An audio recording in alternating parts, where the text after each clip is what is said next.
Now, the government is trying to marshal resources to respond to the needs of the citizens it has locked in their homes, and that's the conversation we have had.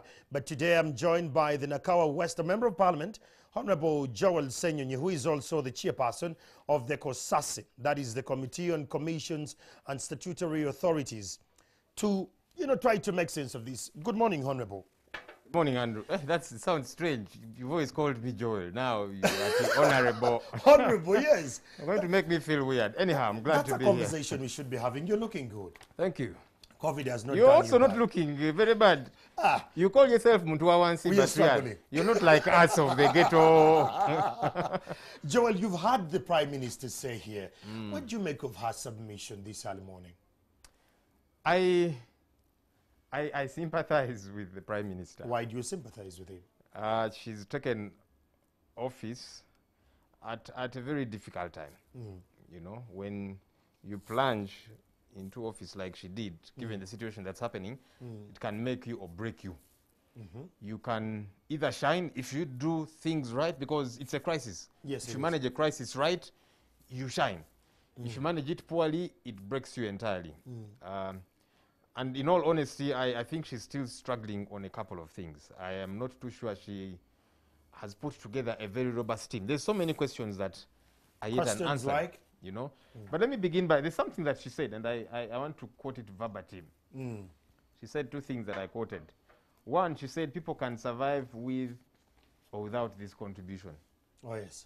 I thought that was very insensitive coming from the Prime Minister, you know, because any serious government, when you put in place a lockdown, and Ugandans have never, right from the very first lockdown, they were not opposed to the lockdown. They were saying we want to keep safe, you know, so there was not so much of a hustle and bustle. There was this time around because they thought you locked us down the other time, we didn't get food like we should have and so on, so what's the plan this time around? When you lock down people, you must have a robust plan. So I honestly thought that was a very sensitive statement coming from the Prime Minister, that with or without this contribution, people can survive. But how? How do you expect border riders? How do you expect taxi drivers who are now grounded, conductors, they're grounded for 42 days. How do you expect them to survive? You say they can survive with that we are just, doing this, just kongerezako, but they can survive. But how? How do you expect people that, by the way, even the market vendors that we have told you go to the market and work. They're struggling because... I saw a story on NTV yesterday. They have their stuff, it is rotting there because the people who are meant to go and buy cannot go and buy. And they don't have the purchasing power. They don't have a way to move, you know. So I think that we must take this very seriously. We must know that this is our problem. And as a government, when people have been paying taxes to you for a very long time, and then you get into a crisis, it's time for you to give them a hand up. Government should not look at this like they are doing Ugandans a favor. No, it's their responsibility. Because once those people crumble, tomorrow you'll not be able to get the taxes. You know?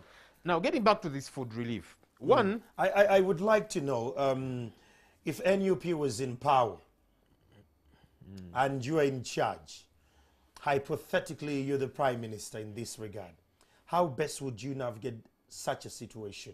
And how would you ensure that the vulnerable people get the relief as it should be? There's a statement that I use often about how government operates. I tend to say that they shoot first and aim later. Many times there's no proper planning and thinking that goes through these things. We have had this crisis, it's coming to 2 years. But we look like it has just hit us. Everybody's panicking. We have been at this for a year and a half, coming to 2 years. We knew it is no longer a disaster. Meaning we should have a better plan. It is no longer a chigwa chitalaze. Kyalaga 2 years ago. So I think that, and that's why I was trying to say that she have a very robust team with her. But this is how you, when I say planning, so we want to reach out to people who are vulnerable. How do we identify the vulnerable? The process. I have a challenge with the way they're doing it because I've said town clerks should do it. But you see, now they're beginning to mention, because we've been exerting pressure and we're saying, can you make use of the local leaders? We have, members of parliament. Okay, go even lower. Mayors, councillors, because those people are at the village level. They know their people better than the Right Honourable Nabanja and her team, the town clerks and so on. Let's make use of them. Let's take politics out of this, because government might think, now this Kampala, many of the municipalities, they are, majority of the leaders there are opposition people. So government might think politically and say, no, let's not use these guys because they'll end up shining. If you want to sort out a problem, then be practical. You cannot throw out of this process the local leaders. Yes, majority of MPs, if not all councillors and mayors in Kampala, for example, are opposition, but they are the leaders on ground. They know the vulnerable, they know the impecunious people more than the Right Honourable Nabanja and the town clerks will ever. Can we make use of them? It's not politics anymore, that now, if we let these guys, be involved, they're going to shine and so on. Well, what we want is the work to be done at the end of the day. So there is a challenge with that. And they're going to struggle in identifying these people. So the Right Honourable Nabanja a few days ago said that on 6th of July, Yes. which is 4 days from today, they're going to begin giving out money. I'm not a prophet, Andrew, but 6th is going to come, it will pass, and we shall not have given out money. You can take that to the bank. You can count on it. I will take it to the bank. And you know why I say that? No. I mean, just go back previously. When we said we are going to begin giving out portion beans at a particular date, it took weeks before that started. When they talked about masks, to date, not everybody has gotten I the didn't get my mask should too. have, Just to get a little bit off that, I want to understand, given that it's ever since you swore into Parliament as my member of Parliament, as well as a honourable. Because I represent you, eh? You represent me in Parliament. Don't ask me for portion. Ask Nabanja. I will ask you. I want to know, as NUP, what is your legislative agenda as leaders of opposition? We need to understand that. So, for starters, and I want to keep tethering everything to the situation that we are in currently. Yeah, okay. We are the alternative government. And ours is to formulate alternative policy. We released the alternative cabinet the other day, and we charged them to make sure that they are focused on availing alternative policies. Now, government might refuse to heed our advice, but ours is to make sure it's on record. And I'm glad some of this work has begun. I saw, for example, the Honourable Muwada Nkunyinji, MP Chadondo East, who is Shadow Minister Foreign Affairs designate. He released a statement. He's begun touching base with our embassies abroad. Many Ugandans are out there. They're suffering. The Middle East and so on. Many of them come back in body bags. We have not paid attention to this situation. Many of them are locked down in their own countries. They have lost jobs. They're like street people. And we have ignored them. Some work has begun. Mind you, they've not been approved yet and so on. So at the end of the day, ours is to look at whatever is happening and we say, but wait a minute, this is the alternative. Look at the situation that's happening currently. Government has said we are going to give 100,000 shillings to a total of 500,000 people, families, if you like. But you see, for us, we are saying this again was not thought through. 100,000 divided by 42 days gives you 2,380 shillings. How you just think about it, that a family of 5 will survive on 2,000 shillings a day. It's not practical. The other statement that Honourable Nabanja said, that we don't have enough money as a country, I wrote that. Yes. That's not true. That's not true. We are not a rich country, without a doubt. You think we have enough? We do, especially when you see how it is being spent in other sectors. Have you looked at the security budget? Yes, I have. It's overwhelming. Have you looked at classified? It's classified, of course. Have you looked at the amount? No. You're in position to look at the classified. As a journalist now, you should make research, as they say. No, my friend. You're in Parliament and you're in Kosasa, you can see the classified. No, but point is, every Ghana needs to know these things. As a journalist, you should. People out there need to know how their money is being spent. The point I was going to make is when you see how this money is being thrown elsewhere, trillions of shillings, you can't tell me there's no money, because for me, as far as I'm concerned, the war we are at is a health war. So deploy fewer resources than you are in security and inject them in health, as opposed to putting trillions in security, classified and so on, because we are not at war. And no one is saying we should not invest in security and so on. But you see, prioritizing. Yes, that's the point, because we are not at war anywhere. The war we are having now is this. The PS the other day was saying that what is actually sabotaging the efforts is the procurement laws. So she was alluding that the procurement laws have sabotaged the efforts they should have done to inject in the health sector. So she was suggesting that if Parliament and the powers that be could allow these procurement laws and procedures to be sent in emergency crises like now, that they can be told, go get this money, invest here, and then we can run with that? I think that's a lie, with all due respect to the PS. I know her. We go to the same church. I've seen her at my church a couple of times, so I can authoritatively say you don't go to the same church? We go to the same church. Okay. You know, but with all respect, I think either you didn't get her right, or if she said that, that's a lie. I mean, what procurement law is, and now I'm speaking to not just her, but government. What procurement law is barring you from investing more in oxygen and buying more tear gas? What procurement regulations is saying, no, you should have more mambas and tankers on our streets to intimidate people as opposed to ambulances? The process. What procurement law is saying, no, don't buy hospital beds? We have 218 ICU they want beds to buy, in this but the country. processes are too long, and it's No, within the which law. processes are you talking about? I'm talking about allocation. Begins with allocation. Can you allocate that money? They are not. We are buying more oxygen and so on. So which laws are barring? And that's the question I'm asking you and whoever is using that as an excuse. Which law is saying, no, you are not allowed to buy more oxygen, but you're allowed to buy a lot of tear gas? Because the way we are at currently is a health law. And so when I get back to saying we actually have quite a bit of money and we can raise even this 100,000 shillings to cushion our people, because these people are out there, they're not working, they're going to become thieves because they have to survive somehow. What's going, I mean, what do you expect them to do? They're going to begin breaking into the houses of you, Abantu Bawagulu. So I think that we need to put a lot of critical thinking in these things. In the planning. If you're in government, what would be your immediate plans to address the crisis of COVID-19, especially NUP? So one of the things that bothered me, was it yesterday or the day before? I read somewhere that over 800 people have been injected with fake COVID jabs. I got worried as a Ugandan and as a leader. How did we get here? You know, people are desperately looking for a vaccine, and that's why they will be taken advantage of by anybody. Mr. Museveni the other day was speaking, you know, in the presence of diplomats in Munyonyo, and he was quarreling. He was lamenting, throwing tantrums, literally, saying, you guys are mean, you're selfish. But it's okay. You don't like us, and so on. I said, be a serious leader. Why are you only relying on donations? Because that's what we are doing, in as far as vaccines are concerned. We're waiting for India and whoever else to donate to us. But you see, those we're expecting to donate to us have got challenges of their own, too. They've got to vaccinate their populations. So they'll give us the balance, you know, the crumbs, if you like.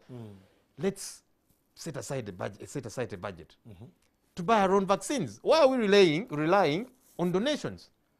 Okay. Other countries are doing so, and you don't have to be very rich. If health is your priority, because I've been saying, let's prioritize. Let's buy our own vaccines, for heaven's sake, within the budget. Let's set aside that money, and we've been telling government, bring that supplementary to Parliament, we shall pass it. They always bring supplementaries. State House, for Mr. Museveni to have money envelopes to give to whoever this figure, the other figure, the full and half figures, money to give to whatever. Bring a supplementary for us to buy vaccines, for us to buy hospital beds, for us to buy more oxygen. Planning. That's why I said these guys shoot first and aim later. So I said, Mr. Museveni, stop quarreling. Because you see, for Chamagero to give his neighbor's child food, he must first feed his child. Very much. That's what these countries are doing. So why are you quarreling that you're feeding your child, you're not feeding mine? Hey, so you think I don't have a responsibility over you, for starters. So you totally believe government has no contagious plan, it has no initial plan to start with, and we don't have a fallback plan as well? There's lots of gaps. Okay. And these are some of them. You know that we have not prioritized, and now we are quarreling with those we want to donate to us. Set aside a budget. If you can set aside trillions of shillings to buy mambas and tear gas and so on, if you care about the health of your people, set aside a budget to buy vaccines, to buy oxygen, to prepare, for heaven's sake. Let's talk about the economy, Joel, here. We, the Wananchi, Abantu Bawansi, we are locked up. Our businesses are all in shambles because of COVID-19. What would be the best strategy if NUP was in power, you know, to bounce us back? Because the first one, stimulus, never reached us. So we're not going to look at the first one. Let's look at this second wave. So I was looking at the taxes which took effect yesterday. 2 years ago, myself, Honorable Chagulanyi, and a couple of other people participated in a peaceful protest against OTT. We're saying this tax is untenable, it's unreasonable, it's preposterous, it's antediluvian. Government did not listen. We went to the committee of parliament that was handling this matter, and we presented to them fact after fact after fact how this thing is untenable. They refused to listen. Bank of Uganda officials went before that very committee and told them, guys, this one, let's leave it. It will not work. Government refused to listen because Mr. Museveni personally wanted this. Remember, he wrote a letter quarreling, saying, young people are abusing me on social media, so let me put this OTT. There was no other plausible reason. It wasn't rational, it was an emotional call? Without a doubt. So as of 30th July, 2 days ago, OTT ended. But here is the trouble.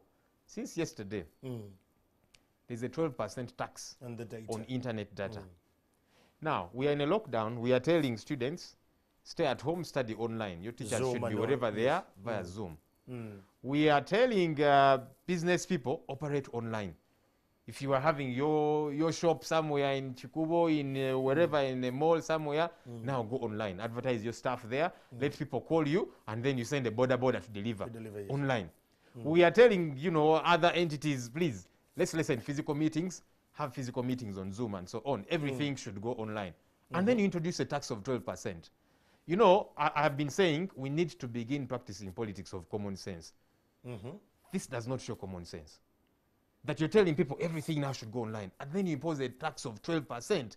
It's defeatist, Andrew. It does not make sense. I totally understand, but... so if you want the economy to survive in these situations, enable it. So businesses are saying, okay, let's try and operate online. Why are you making it difficult for them introducing this tax? Students are at home. They're not studying. Now, those that have been struggling to get data, now it's going to become a lot more expensive. I was speaking to a student yesterday who is in secondary school within my constituency, Nakawa West. Was telling me, now, for me, I think, and my family, we cannot handle anymore. We shall just wait for physical classes to resume. They cannot afford data, and that's the situation for many. So we are going to lose out on school time because of this. Some things do not require a lot of, it's not rocket science, politics of common sense. Let me give you this other example too. We have introduced the tax, property tax, 30%. Government is widening its tax base. Yes, but you should do so logically given the times. Now you want to try and give a push to the economy. So I'll tell you what's going to happen now with this property tax. Where you stay, where you rent, your landlord or landlady is not the one going to pay that 30%. Of course it comes. They're going to transfer it to you. Now, you might not be a good example because at least you're working, you're still earning a salary. Many people who are now at home, they've been struggling, they've not paid rent for a long time. Now they're going to increase that rent. How are they going to survive? Business people that are operating in arcades and so on. The building owners are not the ones going to pay the tax. They will transfer it to the tenants. So many, by the way, of the shops, as we were discussing earlier on, they have locked them up. The business owners, the building owners, they are saying, I don't want these guys to come and take their stuff before they pay my rent. Now, going forward, the rent is even going to increase. The fellow has not been able to pay previously because it's huge, they're not working. Now you're going to increase. How do you expect the economy to survive? Let's practice politics of common sense. So you think that is not happening with this government? No, and it's not too logical to think about. Just look at this. You're clearly stifling the economy. You're not feeding it. It's like you're not feeding a cow, but keep milking it. That's what this internet data tax is doing. That's what the property tax is doing, especially at this time. Yesterday, the court martial, or rather court declared the court martial part of the executive and ordered all those facing trials there to be released and those in jail to be retried in the High Court. What did this mean? Following your hashtag you've been pushing in the recent past of justice for our people, justice for all and all that. What did this kind of event mean to you? This has been long overdue. And you see, the laws of the land are very clear.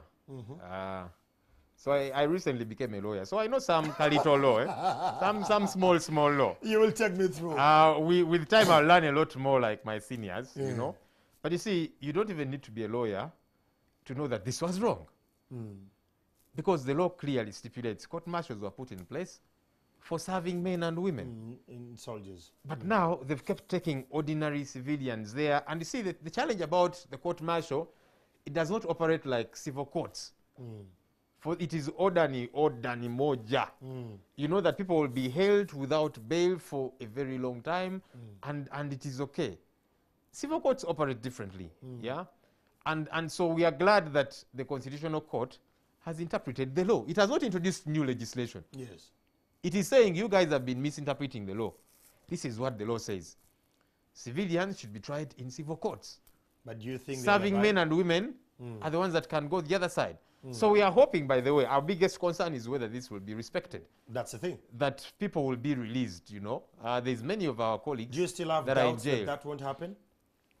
Experience has shown that government is notorious for disrespecting court orders. You remember the Mambas, the Black Mamba invasion at the High Court. Yes, I do. And the plethora of others. I remember in, I think it was 2005, after court threw out the Referendum Act, because it was passed without quorum in Parliament. Mr. Museveni was at a function and he said, these judges here, you want to take us back?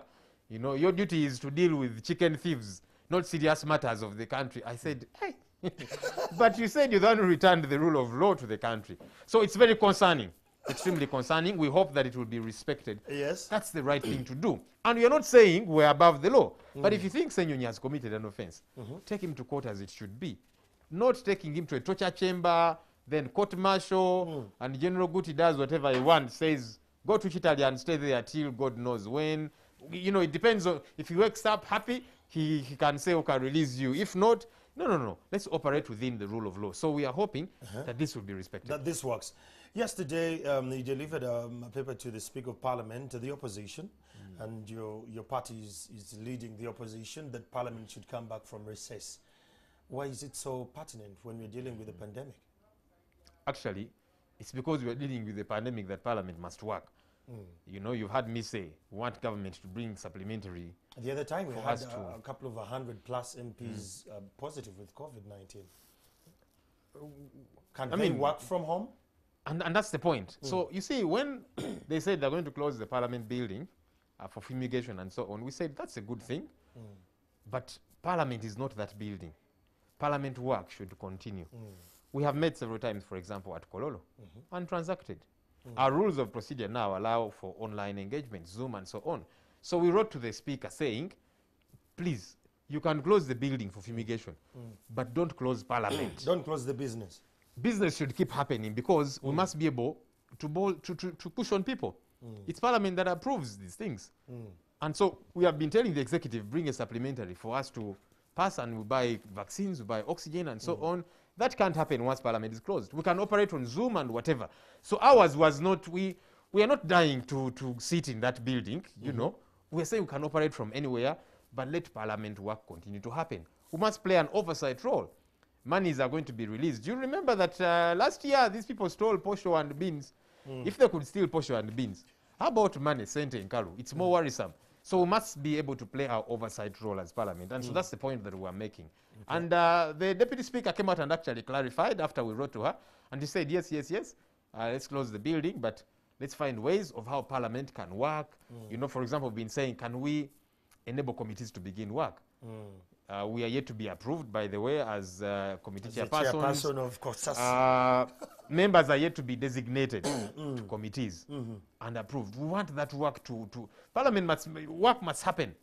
There's huge backlogs. Rolling. I was looking at backlog for the committee I'm going to head, Kosase. Dating back to years, some entities, 10 years, you know. We had Mubaraka Munyagwa was the chairperson of that committee. Well, hopefully you'll host him here sometime and ask him. But me, I'm telling you, you know, and he was only there for what? Was it 2 years or thereabout? Oh, yes. But there's a lot of work that has got to be done. I cannot be able to do this work. I'm not approved yet. I'm reading the reports and so trying to get acclimatized. But we need the committee fully constituted. We don't even have to meet physically, online and so on, but that work gets to happen. We have a lot of work that has got to be done. We want to work. We want to do this work. MPs want to work. Hey. That said, let's this could possibly be my last question. The Buganda caucus. I saw fire coming off from people I least expected, by the way, with all due respect. There was a lot of agitation. There was a lot of unfairness kind of talk in the news. What unfairness? From the other parties. Which ones? Some people felt that there were the positions of the committees, they were not fairly given. From NUP, I heard Honorable Namboze, saying that there was a little bit of unfairness. As the shadow cabinet, how are you holding this up? Look, actually thought it was Genda Chimbuza mu Luganda, Uganda caucus. Anyhow, Andrew, for the first time, it was interesting to see NRM in opposition and looking so beaten up with their tails between their legs, figuratively speaking. Because NUP has the highest numbers within the Uganda caucus. Yes. So they looked so beaten and confused. And we told them, you see what it means, whenever you guys use your numbers to even throw reason out the window. So anyhow, we said that if we are going to elect all the 10 positions, NUP will have all of them. We have the numbers to elect from chairperson to all the 10. Democracy. And you move by that. Free and fair elections. We said if we put everything to a vote, no other party will have anything. Of course, NUP has central. But we said, let's be leaders. First, let's be magnanimous. Let's not be like you guys. Hopefully, you learn a lesson from this experience. We said, let's try and apportion. We said that as NUP, let's just for 4 positions out of the 10. And then, NRM, we give it 3. Okay, I'm using we give it because, like I said, NUP, if you're in charge. If we were to vote by numbers, we would have all the 10 positions because we have the numbers. But we said we're not going to be selfish. So we're going to take 4 positions. NRM will take 3. And then DP will be represented, FDC, and then independents to make 10. And so we said that we as NUP, those interested, please express interest for only these 4 positions. The other ones, don't touch them. We've left them for our colleagues because we want inclusiveness. That's the mature thing to do. So for the 4 positions, and one of the positions we gave to NRM, vice chairperson, and so on and so forth. And we said internally now, as NUP, there's 2 ways how we've always done these things. If Andrew and I are interested in a position, for example, chairperson, that we first sit and see if we can agree that I leave it for Andrew or he leaves it for me. If that fails, we then vote within our caucus. And so that's what happened. We told those who have interest, let's go out and have a chat. If you agree and give us 1 person, good. If you fail, come here and we vote. So some went and they did not come back. And we said, but we are here. If you're interested, please come, we shall vote. And indeed they came. So some left, but others came back, and on some positions there was consensus. Came back and told us, we have left it for this one. Other positions, people said, we all want. And we voted right there in that caucus. And the winner took it. That's democracy. Now, the following day, when now the caucus itself, with all the other political parties, was to meet, our colleagues in the NRM said, look, we want a 4th position. Why are you giving us only 3? And he said, but you guys, be humble. You have the numbers. Here you're in opposition in this caucus, If we had said voting, we're going to take all the 10. But we said, let's not be selfish. Let's be mature. We've given you 3 positions, including vice chairperson. He said, no, we want the 4th also, we want treasurer. We said, so now we will have the numbers to have 3 and you guys have 4 positions. You know that if we vote, you have nothing at all. Anyway, we said, good enough. We have agreed on the other positions. Yes. You'll take the 3. So if there is contestation on this one of treasurer, we'll vote. Bring your person, we bring ours, we vote. Democracy. Yeah. And they said, no, if it is voting, we don't want. And so we said, what do you want us to do? Okay. We have given you these positions. We would have taken everything. You want this one also. It's okay for you to want it. Let's go to vote since we have failed consensus. They said, no, we shall not. Anyway, we decided to move on. John, finalizing, your shadow cabinet has 30 ministers, right? We want to know the criteria you went through picking these people. What was the criteria like? I saw a little bit of heated conversations about that as well. Yeah, I mean, people always want to be placed somewhere. So it's actually a good thing when there's agitation. Then we know people want to work. Because as opposed to the other side, these positions, there's There's nothing so attractive about them. It's not like you're going to get a car allowance says that, you know, because for the other cabinet, not Banja's cabinet, those are things that will excite people, you know. But on this end, it is work, and we are going to push these people to work. And the criteria was? So the criteria was a couple of things. One, looking at either experience or the field somebody has been operating in. I'll give you examples. The Attorney General, why we descended on, zeroed on the Honorable Wilfred Niwagaba, who is an independent, by the way. He's an acclaimed lawyer. He's been at it for quite a bit of time. He knows his law, and so we thought this one will make a good Attorney General. Finance, for example. Honorable Mwanga Chivumbi, he's an economist. He's been on the budget committee for a long time, and so on. We said he will make a good finance minister. You know, look at Honorable Tebandeke, for example. He's a fisherman, and he's happy, he's proud of it, you know. He actually leads a group of fishermen from his constituency. So we said this one will make a good minister for fisheries and so on. So all these were considerations. Now, the challenge is we have so many people who are good, who are competent, who have what it takes. But the positions... The opposition has very many competent people. Very many, extremely. That's the truth. For foreign affairs. That's the truth, you know. Foreign affairs, oh yeah. He has actually, in his law practice, he's a lawyer, in his law practice, he has done a lot of work around that. Okay. And he has actually begun his work, even though he's not been approved yet. So he's writing to embassies and so on, and he's saying, people, Munage, we want to work. We want to show you some work. I want to show you how things should be done. Yeah. So there's many people that were left out, not because they're not competent, but because the slots are only 30. And we also wanted to show, the slots actually available to us are slightly more than 30. But we wanted to show Mr. Museveni and team that, look, you can run a cabinet with a small number of people. 30 is good. 30 ministers, you know? And you can have, because you see, what's the role of a minister? Formulate policy and so on. A small, lean cabinet can be able to do that. And that's why we said we're going to stick to 30, and that regularly these policy alternative statements will keep coming through. And we are going to push our members, you know, to do this work, that there must be a difference. Now, government many times will be big-headed and refuse to listen and so on, but ours is to have these things on record. That the Minister of Finance has released an alternative budget, you know, that there's all these alternative policy statements and so on. You can pick a leaf from them as government if you want. If you don't, it's okay. But for us, we want to do our job. Okay. Well, that is Honorable Joel Senyonyi, the Member of Parliament for Nakawa West. It has been quite a great conversation. Those online, if I can just sample just a few of you, the conversation is tough. Someone here was saying that stop going around, give us your alternatives. Let's not be a little bit the words we are using. It's actually okay, but if he's been attentive, I hope he has listened. The words we are using need to be a little bit.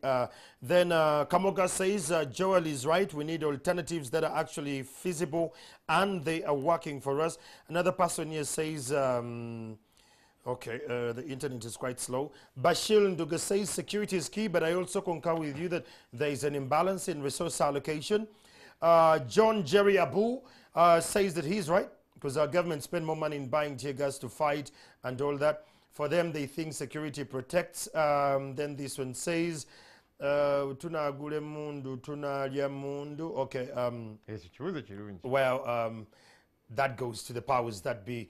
That said, fellow Ugandans, countrymen, I still want to tell you that COVID kills and COVID is real. Drop some last parting words about COVID to your constituents and fellow Ugandans before you leave. Abo tebalina kye batugamba.